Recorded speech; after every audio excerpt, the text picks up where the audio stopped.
MA third semester international law की class में आज सभी विद्यार्थियों का हार्दिक स्वागत है।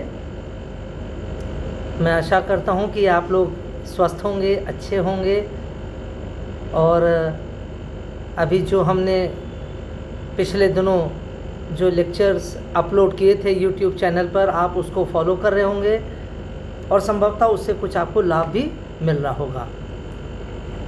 आज इस लेक्चर में हम आपसे बात करेंगे, मैं आपसे बात करूंगा जहां तक कल हमने बात किया था और इंटरनेशनल लॉ के संदर्भ में, और वो था कि international law that was there until the time of medieval era, मध्यकाल तक अंतर्राष्ट्रीय विधि के संदर्भ में हमने आपसे बात किया था कि मध्यकाल में उसकी स्थिति क्या थी। आज उसी के आगे कुछ बात करना है। तो कल हमने आपको बताया था कि मध्यकाल तक आते आते अंतर्राष्ट्रीय विधि का काफ़ी कुछ ह्रास हो चुका था और अंतर्राष्ट्रीय विधि के गिरावट का एक मूल कारण ये भी था, जैसा मैंने आपको बताया था, कि समाज विभक्त हो चुका था। समाज में तीन प्रमुख शक्तियों का केंद्र उदय हो गया था, तीन प्रमुख शक्तियों के केंद्र बन गए थे। और जो हमने बताया था आपको कि एक तरफ मोनार्की, दूसरी तरफ पैपेसी और तीसरी तरफ फ्यूडलिज्म। पैपेसी, मोनार्की मीन्स राजतंत्र या राजशाही, पैपेसी मीन्स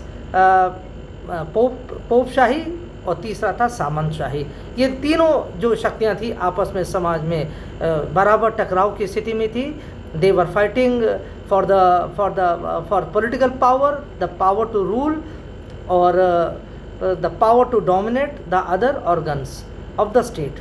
और इस वजह से there was lot of chaos, there was lot of anarchy in the state। इसलिए मध्यकाल में अंतर्राष्ट्रीय विधि का जो धीरे धीरे विकास चल हो रहा था वो रुक गया आकर। और कल हमने आपको बताया था कि हॉब्स ने भी इसको अपने लिवायथन में कोट किया है कि प्राकृतिक अवस्था में कुछ भी नहीं रह गया था, ना कोई साहित्य था, ना कला थी, ना संगीत थी, ना कुछ भी नहीं था, है ना। तो एक अराजकता का माहौल था, एक स्टेटलेसनेस का एक पूरा वातावरण, एक माहौल स्थापित हो गया था। ना कोई सरकार थी, ना कोई संविधान था, ना किसी प्रकार का कानून व्यवस्था थी, ना कोई अनुशासन था। तो ये सारे विषयों के बारे में कल हमने आपसे बात किया था। आज जो कुछ थोड़ा सा और बात कर लेते हैं वो ये है कि 15वीं शताब्दी के बाद फिर एक समय ऐसा आया, आप जानते हैं कि हमेशा ये कालचक्र चलता रहता है, all the time we can see that the time is not static, there is constantly change in the time। तो इस तरह से 15वीं शताब्दी के बाद समय में भी परिवर्तन हुआ और एक महत्वपूर्ण परिवर्तन यह हुआ कि 1492 में in the year 1492 Columbus discovered America तक कोलंबस पहुंचा। उस देश की उसने खोज किया, समुद्री मार्ग का उसने खोज किया। तो बहुत कुछ डेवलपमेंट्स हुए, विशेष रूप से उसने जो अमेरिका की खोज किया था, डिस्कवर किया था। और साथ साथ हमने जैसे आपको ये भी बताया था कि कुछ विज्ञान का भी धीरे धीरे उदय होने लगा था। विभिन्न यूरोपीय देशों में विज्ञान का एक बढ़ता हुआ एक वातावरण था। People were demanding more liberty, क्योंकि ये तब ये हुआ जब धीरे धीरे जब पोप्स की जब शक्तियों में गिरावट हुई। और पोप्स की शक्तियों में गिरावट एक तब हुई कि जब धीरे धीरे उनका पराभव होने लगा। They started suffering defeat at the hands of the monarch, because gradually the monarchs were becoming stronger as compare to the popes, as compare to the Christian church. तो इसलिए ये जो परिवर्तन धीरे धीरे आना शुरू हुआ, उससे समाज में भी बदलाव आना शुरू हुआ और लोगों में अब थोड़ा सा एक ये विचार आना शुरू हुआ कि हाँ, विज्ञान नाम की कोई चीज़ होती है। सब कुछ धर्म के आधार पर नहीं समझा जा सकता है। बहुत सारी जो नेचुरल फिनोमेना जो हो रहे हैं, जो प्राकृतिक जो घटनाएं घट रही हैं, उसके पीछे बहुत बड़ा कुछ वैज्ञानिक कारण भी होता है। और इस चीज़ को जब उन्होंने महसूस किया तो फिर धीरे धीरे विज्ञान का एक बढ़ता हुआ एक आप कह लीजिए स्थान, समाज में धीरे धीरे विज्ञान का स्थान बढ़ता चला गया। So these were certain developments. एक डेवलपमेंट और भी था, and people were literally fed up of the anarchy that was prevailed for very long time during the medieval era. क्योंकि जिस प्रकार से तीनों सत्ताओं में संघर्ष चल रहा था और अनुशासनहीनता व्याप्त होती जा रही थी, there was the state of voidness, अर्थात एक शून्यता भी आती जा रही थी समाज में, इस वजह से कि people were not very much satisfied with the prevailing circumstances. वो चाह रहे थे कि इसी प्रकार का कोई अब परिवर्तन समाज में दिखना चाहिए, और इसलिए भी जहाँ 1492 में कोलंबस ने अमेरिका को डिस्कवर किया, धीरे धीरे जैसे जैसे पोप्स की शक्तियों में गिरावट होती चली गई, और जैसे जैसे विज्ञान का बढ़ता हुआ प्रभाव दिखने लगा, और साथ ही साथ विज्ञान के साथ साथ उद्योगों में भी, अर्थात औद्योगिकरण, अर्थात बिजनेस के बारे में, कमर्शियल एक्टिविटीज़ को ज़्यादा प्रोत्साहन मिलने लगा। तो इकोनॉमिक एक्टिविटीज़ में और साथ साथ वैज्ञानिक खोज को लेकर, अन्वेषण को लेकर, प्लस कुछ और भी ऐसे जो रीजंस थे, the role of the religion got restricted due to the increasing, you can say, strength of the monarchies. All these circumstances combine together to bring about the downfall of the prevailing circumstances during the medieval era। कल हमने आपको ये भी बताया था कि मध्यकाल का जो समय है वो समय मूल रूप से 5वीं शताब्दी से लेकर 15वीं शताब्दी तक है। एक सामान्य जो एक डिमार्केशन ऑफ द हिस्ट्री है, और उस डिमार्केशन के अनुसार 5वीं शताब्दी तक आते आते रोमन साम्राज्य का या रोमन एम्पायर का पतन हो गया, और रोमन एम्पायर के पतन के बाद एक ऐसा समय धीरे धीरे शुरू हुआ जो फिर एक बहुत ज़्यादा प्रशासनिक दृष्टि से, राजनीतिक दृष्टि से बहुत ज़्यादा स्थिर नहीं था, और ये फिर 5वीं शताब्दी से चलकर ये 15वीं शताब्दी तक ऐसा समय बना रहा। तो मध्यकाल का भी फिर अंत हो गया।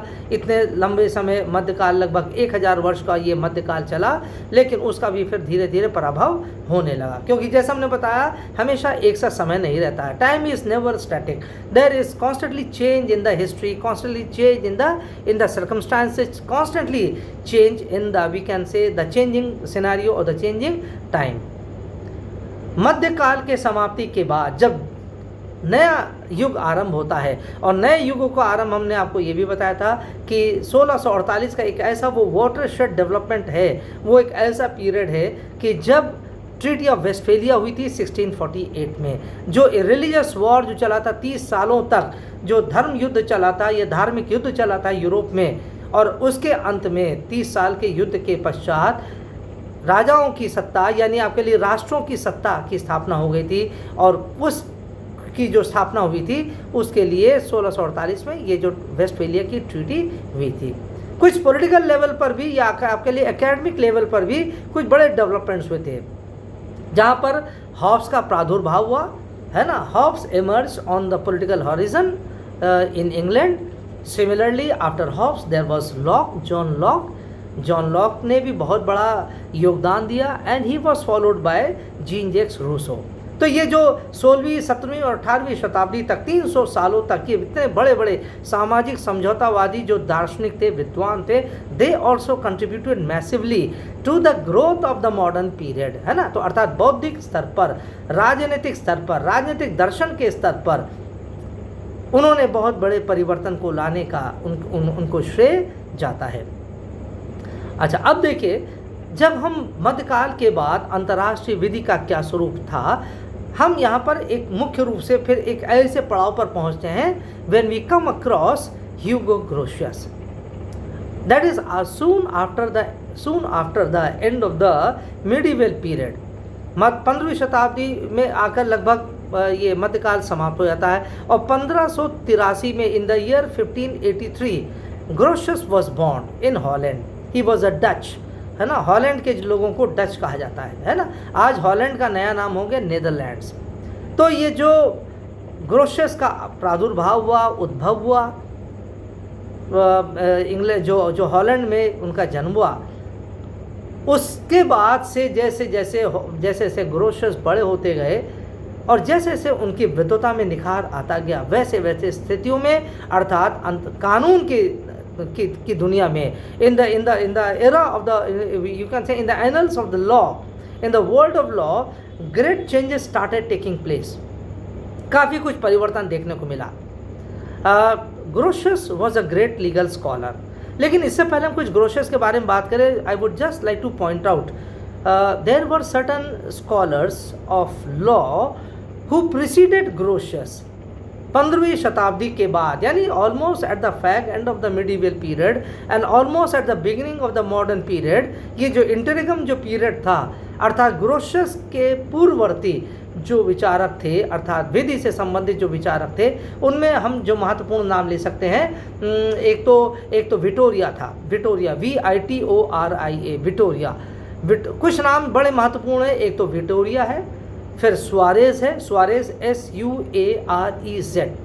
SUAREZ, सुआरेज, विटोरिया, सुआरेज, फिर अयाला, AYALA, अयाला, और फिर एक है जंटाइली, GENTILI।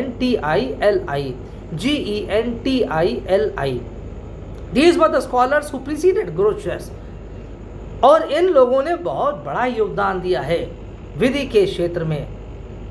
जो बातें बाद में ग्रोशियस ने कही, लगभग ये सारे विचारक, ये सारे विद्वान अपने अपने समय में बोल चुके थे। उदाहरण के लिए अगर हम यहाँ आपको पता है, जंटाइली का एक एग्जाम्पल है। Gentili was a great legal scholar, और जंटाइली ने जो कई सारे विषयों पर बात करी है। For example, he spoke on the issue of treaties यानी संधियों पर।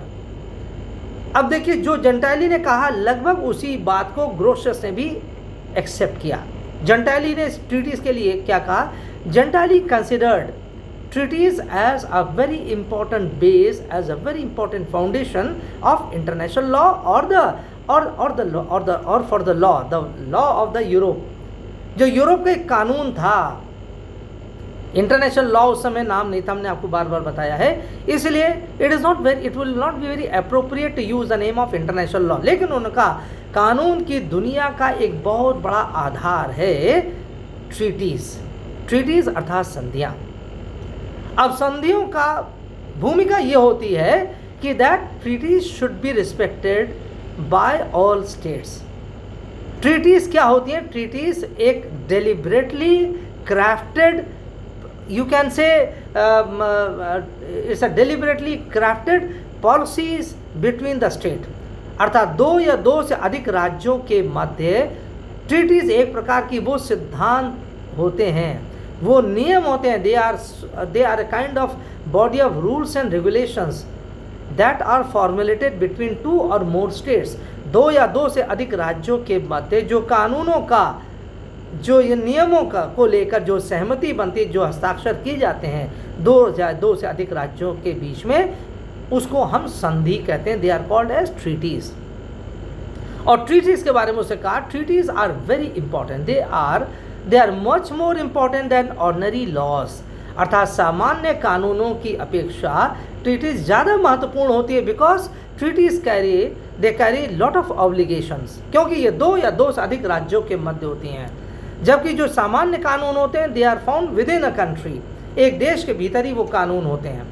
लेकिन ट्रीटीज होती है दो या दो से अधिक राज्यों के मध्य होती हैं। इसलिए treaties they govern the external conduct of two और मोर देन टू स्टेट्स और Nations.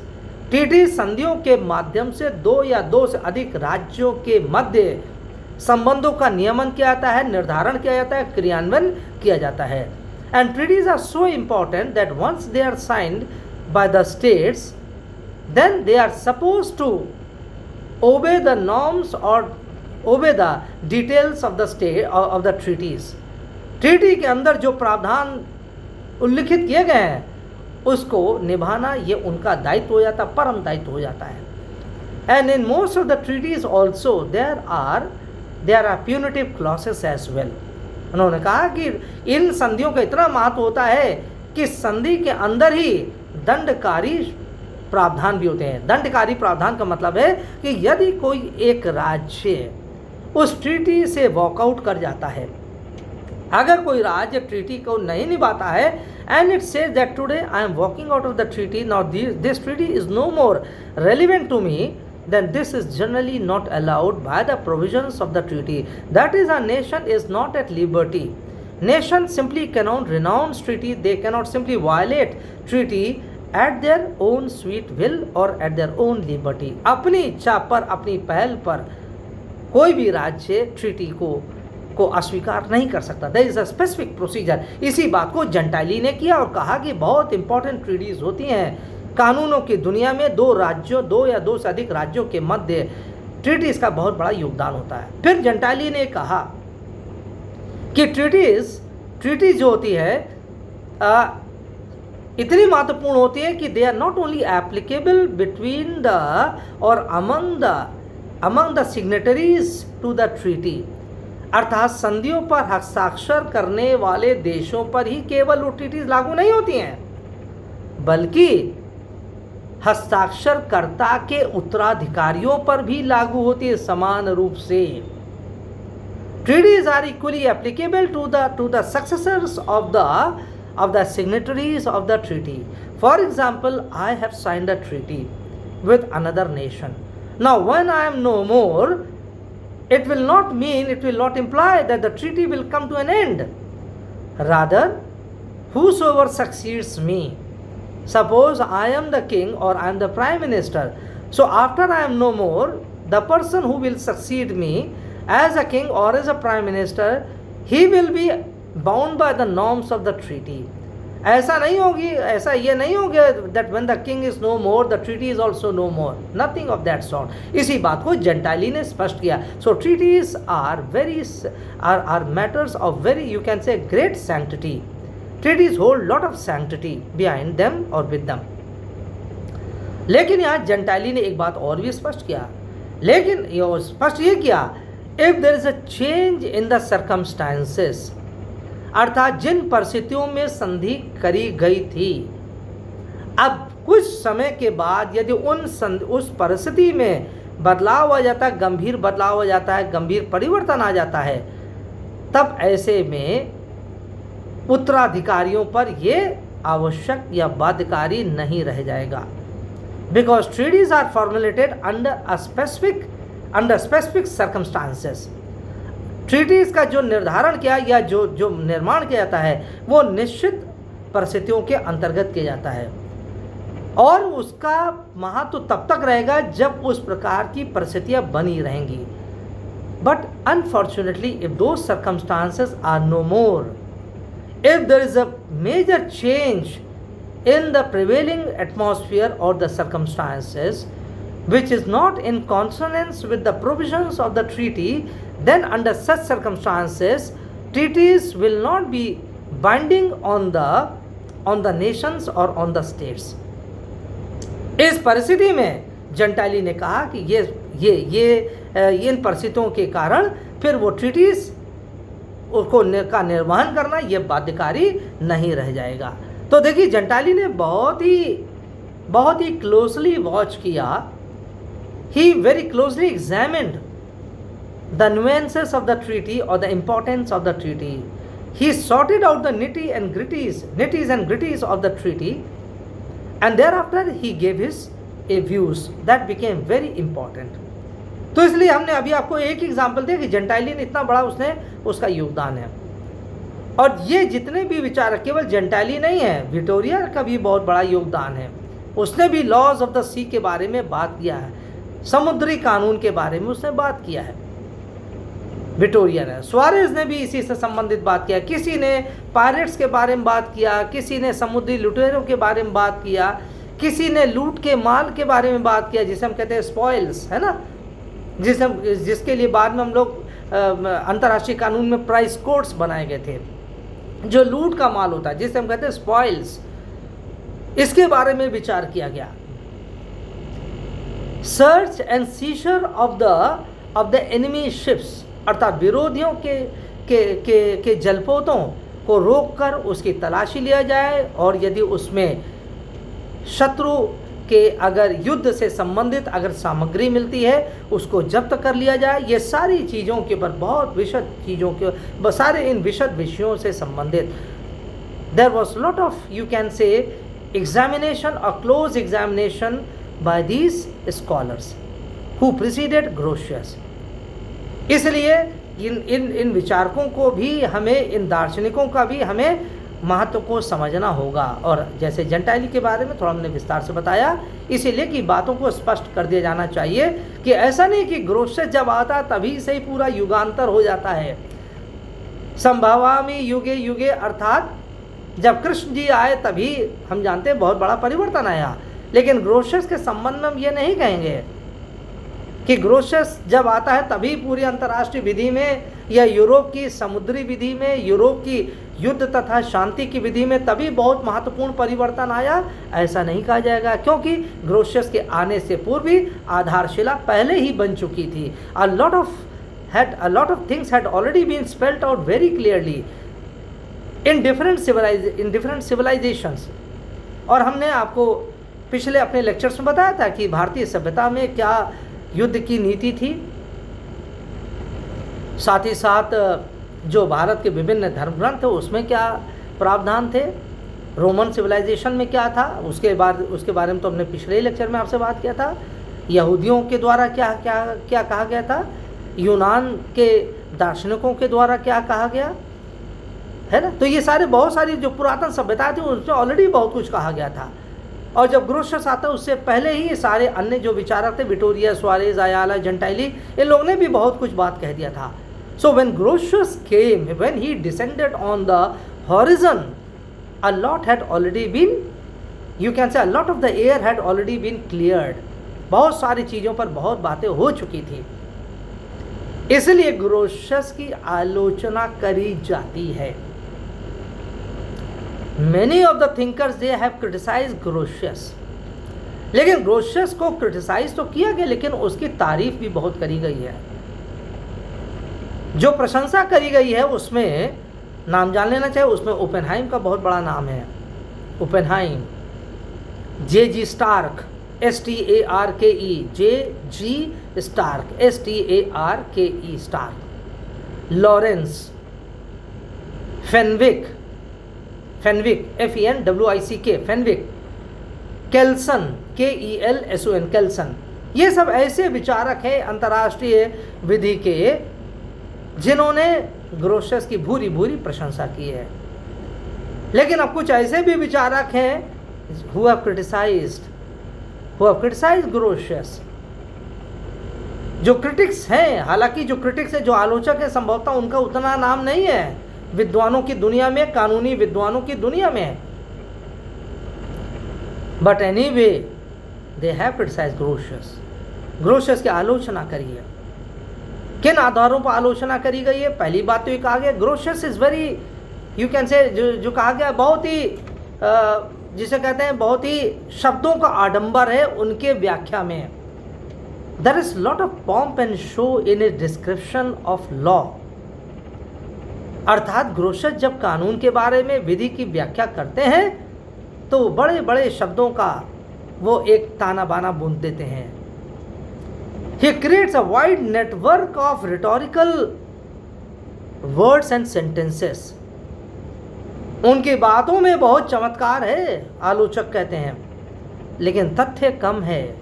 He is not very original, but he is not very original, not very creative, not, you can say, the discoverer of many new things in the world of law, but nonetheless he is very good at using big words, complicated words, rhetorical words। अति रंजना करते हैं, अति व्यंजना करते हैं, इस प्रकार की आलोचना। पहले एक तो आलोचना ये है। दूसरी आलोचना जो उनके विषय में कहा गया है वो ये है कि उन्होंने उन्हीं बातों को केवल रीपैकेजिंग कर दिया। आज की दुनिया में हम जानते हैं पैकेजिंग और रीपैकेजिंग वाला है, बाजार आधारित पूरा समाज हो गया है। We are living in a market society where commodity is very important, and how you pack and how you repack and how you sell that commodity in the market after a proper packaging, that counts the most. And this is something also that has been said with regard to Grotius. Grotius के संदर्भ में भी ये आलोचना करी गई कि Grotius ने वो सारी वही बातें करी है जो जेंटाइली और अयाला, विटोरिया, सुआरेज ने कहा, और इसके अलावा और भी जो अन्य इनके पूर्ववर्ती विचारक थे, उसी बात को उन्होंने बढ़ा चढ़ा कर नए शब्दावली को का इस्तेमाल करते हुए, शब्दाडंबर का प्रदर्शन करते हुए, पांडित्य प्रदर्शन करते हुए उन्होंने उसी बात को नए तरीके से रख दिया. So there is, I mean, the world is divided between those who give lot of importance, lot of respect to Grotius as a father of international law, और उसमें ओपेनहाइम ने इस बात को कहा है. But there is another very powerful section of critics who have criticized Grotius for not being very original, for not being imaginative, for not being creative, for not being the discoverer of any great or substantial idea in the world of law. खैर ये सारी बातें जो हैं वो हैं. Now let us see कि किन किन विषयों पर ग्रोशियस ने महत्वपूर्ण योगदान दिया. अब देखिए, अभी हमने आपसे बात बताई कि जेंटाइली ने कानून के विषय में अपनी बात कही थी. कानून को लेकर, विधि को लेकर, संधि को लेकर, ट्रीटीज को लेकर ग्रोशियस ने भी इसी बात को कहा जो जेंटाइली पहले कह गया था. बिल्कुल ग्रोशियस ने लगभग वही मिलता जुलता कहा कि संधियां बहुत महत्वपूर्ण हैं और संधियों का निर्वहन नैतिकता की शक्ति के आधार पर होता है. That is treaties are followed on the strength of one's morality, that is the morality of the nation states. राज्यों की जो नैतिकता की शक्ति होती है उसी का वही ट्रू बेसिस है संधियों के पालन करने का. If I am moral, if I am ethical in my attitude and in my conduct, then I will certainly follow the norms, then I will certainly follow the treaty. I will follow the norms of the treaty, because there can be a difference between the two things. Following treaty, obeying treaty is one thing, but playing politics with the treaty, though not disobeying treaty, is altogether a different thing. So therefore he says that it is the duty of the nation states to follow the treaties on the strength of their morality, on the basis of their ethical conduct. ये Grotius ने कहा. हालांकि इस बात को जेंटाइली ने नहीं कहा. Gentili is not very specific on this topic. Gentili कहता है कि ट्रीटीज है ये पॉजिटिव लॉ है. ये राज्यों ने जो आपस में सहमति के आधार पर, एक डिटर्मिनेशन के आधार पर तय कर लिया और हस्ताक्षर कर दिया, वो ट्रीटी बन गई. और ट्रीटी का उल्लंघन करना अर्थात फिर रोष को दावत देने के समान है. ट्रीटी का उल्लंघन करने का मतलब है आप दूसरे देशों को आप उकसा रहे हैं, आप उसके विरुद्ध कानूनी कार्रवाई करने के लिए. लेकिन यहाँ पर Grotius is at variance from Gentili. Grotius कहता है कि ठीक है, treaties are legal in nature, but at the same time, apart from the legal or the constitutional aspect, apart from the judicial aspect, उसका जो न्यायिक, वैधानिक और संवैधानिक जो उसकी प्रकृति होती है ट्रीटी की, उसके अतिरिक्त भी नैतिकता का बहुत बड़ा प्रश्न है. और कहता है if you are not moral in your intentions, then you cannot simply be legal in your actions. अगर हम मन से नैतिक नहीं है तो हम कर्म से वैधानिक भी नहीं होंगे. इसलिए he gives lot of importance to the ethical और to the moral conduct of the nations. अब दूसरी बात, अब यहाँ पर अब ग्रोशियस ने एक बात और भी कही और जो मिलती जुलती है जेंटाइली से. वो ये कहता है कि treaties are important and treaties do not come to an end with the end of the incumbent who sign the treaty. कहता है कि ट्रीटीज बहुत इंपॉर्टेंट होती है कि और वो उनका अंत नहीं होता. हस्ताक्षरकर्ता की मृत्यु के उपरांत इसका अंत नहीं हो जाता, बल्कि इसका उत्तराधिकारी जो होगा, जो शासक उत्तराधिकारी होगा, उसका दायित्व होगा कि ट्रीटीज को आगे इसका निर्वहन किया जाए, उसको चलाया जाए. इसलिए he talks about the continuity of the treaties, अर्थात ट्रीटी का बराबर चलाई जानी चाहिए. लेकिन यदि बाद में किसी समय में जाकर at any later stage, if there is a great, you can say, downfall or a great change in the prevailing circumstances, then maybe it will become very difficult to carry on the treaty.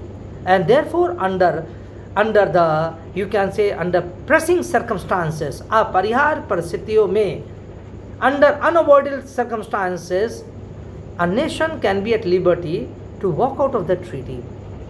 लेकिन कुल मिलाकर ग्रोशस ने वही बात कही जो जेंटाली ने कहा कि सामान्य रूप से ट्रीटीज का अंत राजा के अंत के होने पर नहीं हो जाता। राजा का अंत के तात्पर्य नहीं है कि ट्रीटीज का भी अंत हो गया, और ट्रीटीज का एक सार्वकालिक महत्व होता है, उसका एक यूनिवर्सल उसका महत्व होता है। और जब तक उसका टाइम फ्रेम बना हुआ है, ट्रीटी का अगर कोई टाइम फ्रेम निर्धारण किया गया, समय काल का निर्धारण किया गया, तब ऐसे में उसको निर्वहन किया जाना अवश्य चाहिए, है ना। तो ये उसने ट्रीटीज के बारे में कहा।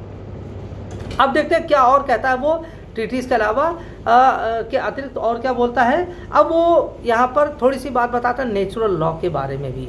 नेचुरल लॉ देखिए, Grotius is most you can say is mostly remembered for his contribution to the natural law, that is natural law as the linchpin of the law of nations, अर्थात प्राकृतिक विधि या प्राकृतिक कानून। This is the main forte of Grotius। ये उसके यश का, उसकी प्रसिद्धि का मूल आधार यही है, नेचुरल लॉ अर्थात प्राकृतिक विधि। प्राकृतिक विधि है क्या? देखिए, प्राकृतिक विधि फिर वही जो उसके आलोचक कहते हैं, he is not the true propounder और the first propounder of the doctrine of natural law. जो उसका आलोचक कहते हैं कि प्राकृतिक कानून का वो जनक नहीं है, हालांकि ओपेनहाइम ने कहा है he is the father of natural law as well as he is the father of the law of nations. Oppenheim is very, you can say, he admires Grotius very profusely. बहुत उनकी तारीफ किया, बहुत प्रशंसा करते हैं ओपेनहाइम, और उसको बड़ी बड़ी उपाधियों से उसको विभूषित किया है। जैसे कहते हैं he is the father of the law of nature, he is the father of the law of nations. But again his critics they do not accept these decorations और दीज ऑनर्स फॉर ग्रोशियस। लेकिन फिर भी देखिए Grotius क्या कहते हैं law of nature के बारे में, नेचुरल लॉ के बारे में। कहते हैं जिस प्रकार से एक सामान्य व्यक्ति का मूल प्रकृति समाज में रहने की है, इसको अरिस्टोटल ने भी कहा था, man is social by nature. मनुष्य सामाजिक प्राणी है। इसी बात को ग्रोशियस ने कहा।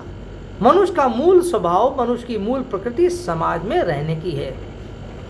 वो तभी प्राकृतिक कहलाएगा, तभी स्वाभाविक वो प्राणी कहलाएगा जब वो समाज में रहेगा, अन्य व्यक्तियों के साथ मिलजुल कर रहेगा, तभी वो सामान्य कहलाएगा, तभी वो स्वाभाविक प्राणी, स्वाभाविक मनुष्य कहलाएगा। यदि वो समाज में नहीं रहता है और समाज से अलग चला जाता है, जंगल में रहता है, वीराने में रहता है, then this will not be the natural state of an individual. उस व्यक्ति का वो प्राकृतिक स्वरूप तब नहीं